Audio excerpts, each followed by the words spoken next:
आज हम दोबारा टॉपिक लेके आए हैं माल्टा स्टडी वीज़ा के बारे में। स्पेशली माल्टा क्यों जाना चाहिए और किन किन बच्चों को जाना चाहिए, इस टॉपिक पे आज बात करेंगे।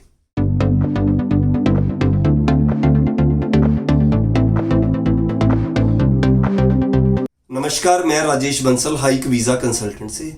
स्पेशली वो स्टूडेंट जिनकी परसेंटेज लो हो गई है, मतलब 50% या इसके आसपास रही है। दूसरे वो बच्चे जिनसे आइलेट्स या पीटी का पेपर क्लियर नहीं हो रहा। तीसरा वो स्टूडेंट जिनके अलग अलग कंट्री के रिफ्यूज़ल हो चुके हैं, उसको लग रहा है कि मेरी कोई एलिजिबिलिटी बन नहीं रही। ये 3-4 तरह के बच्चों को माल्टा जरूर जाना चाहिए। नंबर 1, माल्टा की क्या खास बात है, मैं इसकी मल्टीपल आपको बेनिफिट बताता हूँ। नंबर 1 तो बेनिफिट हमें ये मिलता है कि हम फीस तब दे रहे हैं जिस दिन पासपोर्ट पे वीज़ा लग के घर पे आ गया।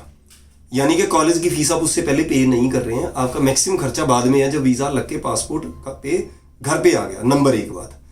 नंबर 2, जब बच्चा वहाँ पे पढ़ाई करेगा तो उसमें उसको 70% गवर्नमेंट इंस्टॉलमेंट में उसको रिफंड करती है पैसे।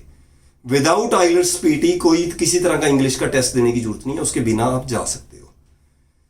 28 कंट्री का ये वीज़ा है, शेंगन वीज़ा है। और अगर आप पुर्तगाल, स्पेन और इटली में बच्चा पक्के पेपर डाल सकता है, क्योंकि उसको मतलब ट्रैवल करने के लिए वीज़ा नहीं चाहिए पूरे 28 कंट्रीज़ के अंदर।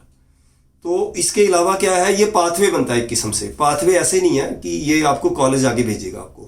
पाथवे इस तरीके से है कि अगर आप माल्टा चले जाते हो और आप वहाँ पे जाके स्टडी कर रहे हो, जॉब कर रहे हो, तो अपनी बच्चा अच्छी वहाँ पे कमाई कर रहा है वहाँ पे, तो आपके पास लीगल वीज़ा, आप वहाँ से टूरिस्ट वीज़ा भी ट्राई कर सकते हो किसी भी कंट्री में, अगर आपकी एलिजिबिलिटी बनती है।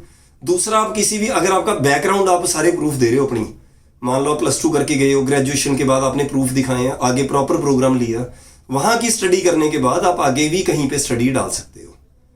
मतलब आप यूएस में डाल सकते हो, विदाउट आइलेट्स डल जाती है।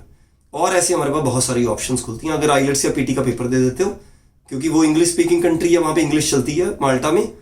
तो आपके पास ऑप्शन होती है कि आप कनाडा या ऑस्ट्रेलिया या कहीं भी आप एप्लीकेशन अपनी डाल सकते हो।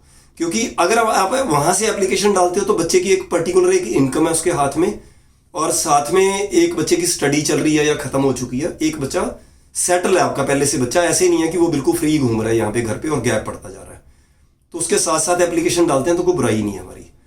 तो ऐसे करके मतलब बहुत सारी आपके पास ऑप्शन रहती हैं। इंडिया से फाइल आप किसी कंट्री की लगा रहे हो जहाँ की आपकी एलिजिबिलिटी बनती नहीं, बार बार रिफ्यूजल ले रहे हो, 1-1, 2-2, 3-3 लाख का नुकसान कर रहे हो, उससे बेटर है उसी कंट्री की फाइल लगाओ जहाँ की हमारी एलिजिबिलिटी बनती है। इसमें आपके 35 से लेकर 40 हज़ार रुपये वीज़ा से पहले लगते हैं। वो सारा सरकारी खर्चा, हमारा कोई फीस नहीं है हमारी वीज़ा से पहले। और जो आप अपनी फीस पे कर रहे हो वो आप पे कर रहे हो जिस दिन आपके पासपोर्ट पे वीज़ा लग के आपके घर पे आ गया। जेन्युइन चार्ज करेंगे।